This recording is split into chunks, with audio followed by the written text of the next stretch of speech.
हे hello everyone. कैसे हैं आप सभी लोग। तो सबसे पहले तो सॉरी कि मैं वीडियो कंटिन्यू ही नहीं कर पाई, वो मेरे कुछ इश्यूज़ हो रहे थे एंड मुझे बहुत सारे मैसेजेस आ रहे थे कि दीदी हमें इस टॉपिक पे बहुत ज़्यादा प्रॉब्लम हो रही है। किसी को मैथ्स में थी, किसी को रीजनिंग में वैसे कभी लोगों ने मुझसे क्वेश्चन किया, इंग्लिश में और हाँ स्पेशली इंटरव्यू में।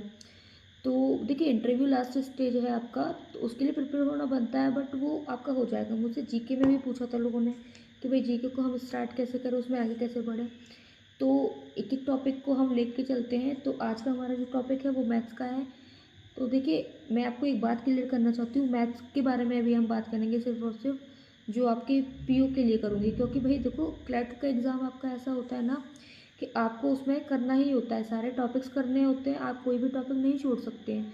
हाँ अगर इतने सारे मतलब अर्थमेटिक के जो टॉपिक्स हैं उसमें आप एक दो टॉपिक छोड़ देते हो तो इतना फ़र्क नहीं पड़ता है, बट मोस्टली आपको सारे ही करने होते हैं और ऊपर ऊपर से करना होता है, मतलब बहुत ज़्यादा डीप में नहीं। अगर जो स्पेशली जो हमारे रिटायर्ड ऑफिसर्स रहते हैं, एक्स सर्विसमैन रहते हैं, तो वो क्लर्क का ही एग्ज़ाम देते हैं, तो मैं उनको ये बोलती हूँ कि आप ऊपर ऊपर से कर लो, ज़्यादा डीप में जाने की ज़रूरत नहीं है, आपको उसमें से हो जाता है।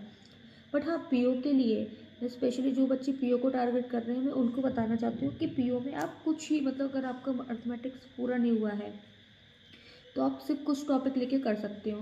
पर अर्थमेटिक का सेक्शन जो आता है वो बाद में आता है, उससे पहले हमारे 10 से 12 नंबर के कुछ ऐसे क्वेश्चन आते हैं जिन पे हम अपनी अच्छी खासी कमांड बना सकते हैं, जिनको हम मैक्सिमम 7 या 8 मिनट में ख़त्म कर सकते हैं, तो बाकी का टाइम हम अर्थमेटिक को दे सकते हैं। तो वो टॉपिक हमारे क्या होते हैं, हमारा आता है पहले तो अप्रॉक्सीमेशन। मैथ में अप्रॉक्सीमेशन आता है, याद रखिए हमारा सिंप्लीफिकेशन नहीं आएगा उसमें, अप्रॉक्सीमेशन आता है। तो उस पर हमें कमांड करने के लिए हमें क्या करना चाहिए, हमें स्क्वायर, क्यूब, रूट्स वगैरह हमें सब याद होनी चाहिए, हमें टेबल से याद होनी चाहिए सारी। मतलब आपको स्क्वायर वगैरह मतलब 40 तक तो आराम से आना चाहिए, क्यूब्स भी आपको 20 30 तक याद होनी चाहिए, मतलब टिप्स पे रहते होने चाहिए। ठीक है, उसके बाद आता है हमारा क्वाड्रेटिक। तो भाई क्वाड्रेटिक में आपको साइन मेथड बहुत ज़्यादा हेल्पफुल रहेगा, क्योंकि मेरे को पता है भाई उसमें से अगर आपके 4 या 5 क्वेश्चन बन रहे हैं तो एक तो आपका साइन देखते ही उड़ जाना है कि भाई ये वाला साइन है, तो वो वैसे ही ख़त्म हो जाएगा। तो वहाँ आपका क्वाड्रेटिक में साइन जो फॉर्मूला यूज़ होता है वो आपका मेथड बहुत अच्छे से यूज़ होगा। एक आपका आता है मिसिंग या रॉन्ग। मिसिंग नहीं आता है बट मैंने फिर भी यूज़ किया, क्योंकि कभी कभी वो पीओ में मिसिंग भी दे देता है, रॉन्ग नंबर सीरीज किएगा वो मिसिंग सीरीज भी देता है। मिसिंग थोड़ा सा ईजी होती है, तो आप ये मान लीजिए अगर आपकी 8 शिफ्ट होने वाली है तो 1 या 2 में ही देगा वो मिसिंग, वरना आपकी रॉन्ग ही आती है, तो उस पर भी आपको कमांड करनी है। तो देखो रॉन्ग में भी आपके जो रहते हैं ना कुछ मतलब उनके सेट रहते हैं कि भाई इस तरह से इतना देना है। जैसे कि आप उसमें राउंड में सबसे पहले प्लस माइनस को देख सकते हो, डिवाइड को देख सकते हो, मल्टीप्लाई देख सकते हो।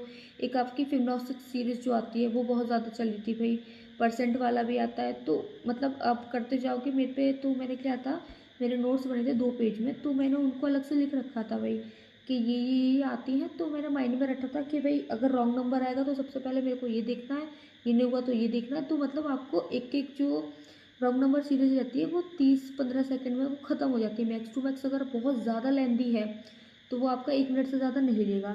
तो ये वाला सेक्शन होगा जो फ्री का रहता है, जो आप 6 7 मिनट में इसको अगर आपकी अच्छी कमांड है तो बहुत अच्छे से निपटा दोगे भाई।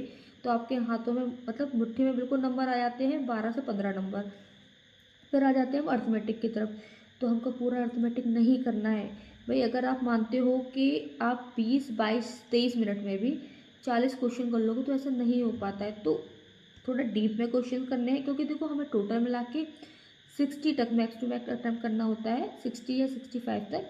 तो आपको ये है कि टॉपिक्स आपको अच्छे से हो जाने चाहिए। कुछ टॉपिक्स हैं जो आपके आते ही हैं, बहुत ज़्यादा ईजी होते हैं, जैसे कि पहला परसेंटेज का टॉपिक मुझसे पूछ रखे थे कि भाई मैथ्स में हम क्या करें, तो अर्थमेटिक में बस आप ये टॉपिक पे अच्छे से कमांड कर लो, क्योंकि ये आते हैं बहुत ज़्यादा ईजी होते हैं। आपका परसेंटेज, प्रॉफिट लॉस, पार्टनरशिप भाई बहुत ज़्यादा इजी होता है पार्टनरशिप, उसका कॉन्सेप्ट जब आप पढ़ोगे ना बहुत इजी है।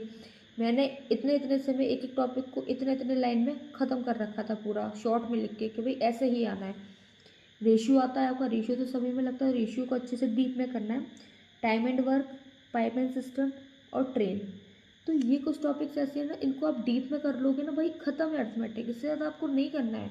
मैं जब मेरा पेपर होता था तो मैं इन टॉपिक्स को बहुत अच्छे से कर लेती थी, क्योंकि मुझे पता है कि ये मेरा अप्रोक्सीमेशन, क्वाड्रेटिक और रॉन्ग नंबर करने के बाद इतना समय नहीं बच पाएगा कि मैं सारे मतलब अर्थमेटिक को कर पाऊँ। वो भाई बहुत ज़्यादा धुरंधर होते हैं जो 80 में से 80, हमको पीओ में 80 नहीं लाने रहते हैं। हमको सिर्फ पासिंग मार्क्स चाहिए होते हैं जो कि हमारे 60-65 मैक्स टू मैक्स इतना रहता है।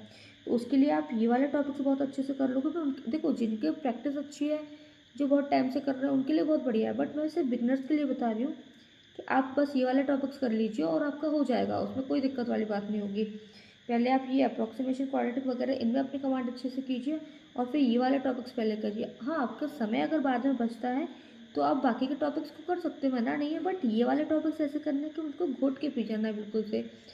क्लर्क में आपको सारा करना होता है। भाई मेरे को पूछा था कि, मेरे को एक कमेंट आया था लड़की का, मतलब मैसेज किया था उसने डीएम इंस्टाग्राम पे मेरे, कि मैम मुझे ना अभी स्टार्ट किया है मैंने, और मेरी तबीयत बहुत ज़्यादा ख़राब हो गई थी बीच में, और मेरा पीओ तो नहीं निकल पाएगा, बट मैं चाहती हूँ कि मेरा क्लर्क निकल जाए। तो भाई ऐसा कुछ भी नहीं है, मेरा क्लर्क नहीं निकला। क्लर्क का एग्ज़ाम मैंने भी दिया हुआ था, मेरा क्लर्क का एग्ज़ाम नहीं निकला। ये आरआरबी में लास्ट में नहीं हो पाया था मेरा, बट मेरा पीओ निकल गया। और सीरियसली मैं आपको बताऊं कि मुझे पीओ ज़्यादा इजी लगता था क्लर्क से, क्योंकि क्लर्क में होता है आपको ज़्यादा से ज़्यादा अटैम्प्ट करने होते हैं और ज़्यादा से ज़्यादा आपको मार्क्स चाहिए होते हैं। बट पीओ में ऐसा नहीं, पीओ में आप चूज़ कर सकते हो। मेरा आईबीपीएस पीओ का भी हर बार निकला है, क्लर्क रुक जाता था बट पीओ कभी नहीं रुका है।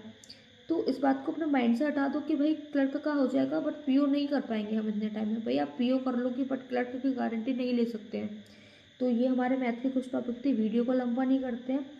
और ये अप्रॉक्सीमेशन, क्वाड्रेटिक, इन सब में भी आपको बहुत ज़्यादा डीप में पढ़ना है कि आपको कैसे भी आ जाए वो सारी चीज़ हो जाए। बार बार प्रैक्टिस करोगे हो जाएगा भाई।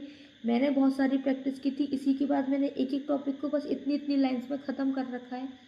तो वो प्रैक्टिस से होगा सारा। और आप आगे चाहेंगे तो मैं अपने नोट्स शेयर कर दूँगी आप लोगों को। तो कोई भी डाउट हो तो वो पूछिएगा, और जो नेक्स्ट टॉपिक पे वीडियो बनेगी वो उस बेस पे बनेगी कि भाई किसकी कितनी डिमांड है ना। तो धीरे धीरे एक हम टॉपिक ख़त्म करते जाएंगे, और कोई भी डाउट होगा तो आप बिल्कुल पूछिएगा। Bye bye.